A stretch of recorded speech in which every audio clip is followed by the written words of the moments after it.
మరింత బాధ్యతగా పనిచేయాలని ఎమ్మెల్యేలకు సూచించారు ఏపీ సీఎం చంద్రబాబు. పహల్గాం మృతుడు మధుసూదన్ కుటుంబానికి 50 లక్షల ఆర్థిక సహాయాన్ని అందజేశారు Janasena chief deputy CM Pawan Kalyan. Amaravati విషయంలో మహిళలపైన కించపరిచిన వారిని వదిలిపెట్టబోమని కూడా వార్నింగ్ ఇచ్చారు మంత్రి లోకేష్. ఇక రాష్ట్ర ఆర్థిక పరిస్థితిపైన కాగ్ రిపోర్ట్ పైన ట్విట్టర్లో ఆందోళన వ్యక్తం చేశారు మాజీ సీఎం జగన్.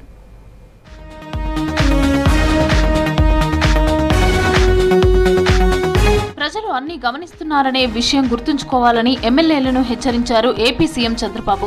పార్టీకి ప్రభుత్వానికి చెడ్డ పేరు తెస్తే ఎవరినైనా వదులుకుంటామని అన్నారు.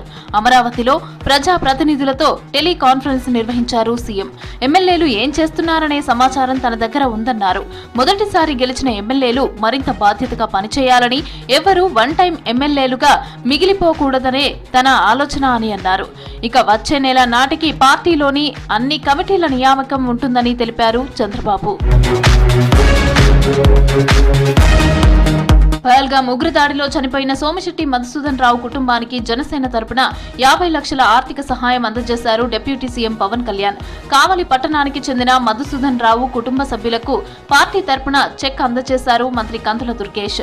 మధుసూదన్ కుటుంబ సభ్యులతో మాట్లాడి భరోసా ఇచ్చారు. భవిష్యత్తులో అన్ని విధాలుగా అండగా ఉంటామని హామీ ఇచ్చారు. ఏవైతే పర్యాటక ప్రదేశాలు ఉన్నాయో వీటన్నిటిని కలిపి ఒక సర్క్యూట్ గా తయారు చేసి ఒక రోజు కోసం వచ్చినటువంటి పర్యాటకుడు ఆ ఒక్క రోజుకే పరిమితం కాకుండా 3-4 రోజులు ఈ ప్రాంతంలో ఉండి అన్ని చూసి వెళ్లే విధంగా చేయాలన్న ఆలోచనతో పబ్లిక్ ప్రైవేట్ పార్ట్నర్షిప్ అనేటువంటి విధానంలో ఇవాళ ప్రైవేట్ పెట్టుబడిదారులందరినీ కూడా ఆహ్వానిస్తా ఉన్నాం. వారందరూ ముందుకు వస్తూ ఉన్నారు.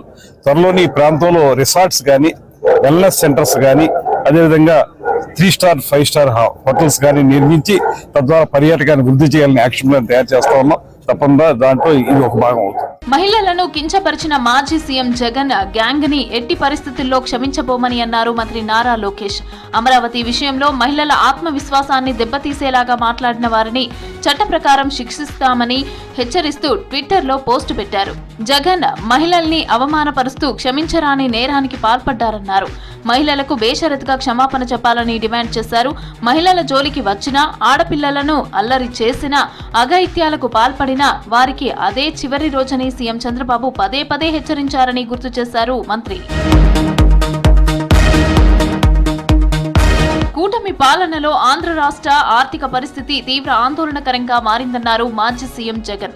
కాగ్ నివేదికలే ఈ విషయాన్ని స్పష్టం చేస్తున్నాయని తెలిపారు. కూటమి ప్రభుత్వం చెప్పేదానికి కాగ్ నివేదికలు పూర్తి విరుద్ధంగా ఉన్నాయన్నారు. ఇక ఏప్రిల్లో జీఎస్టీ వసూళ్లు అత్యధికంగా 3,354 కోట్లు ఉన్నట్లుగా ప్రభుత్వం ప్రకటించిందని, కానీ ఇది అబద్ధమని కాగ్ నివేదిక తేల్చిందన్నారు. 2024 ఏప్రిల్తో పోల్చితే 2025 ఏప్రిల్లో ప్రభుత్వ ఆదాయం ఏకంగా 24.20% తగ్గిందని ట్వీట్ చేశారు జగన్. కాగ్ నివేదికలో వాస్తవాలు బయటపడటంతో ప్రభుత్వం కుట్రలకు తెరలేపిందన్నారు. ఏడాది కూటమి పాలనపై 12న నియోజకవర్గాల్లో విజయోత్సవ ర్యాలీలు చేయాలని నిర్ణయించింది ఏపీ సర్కార్.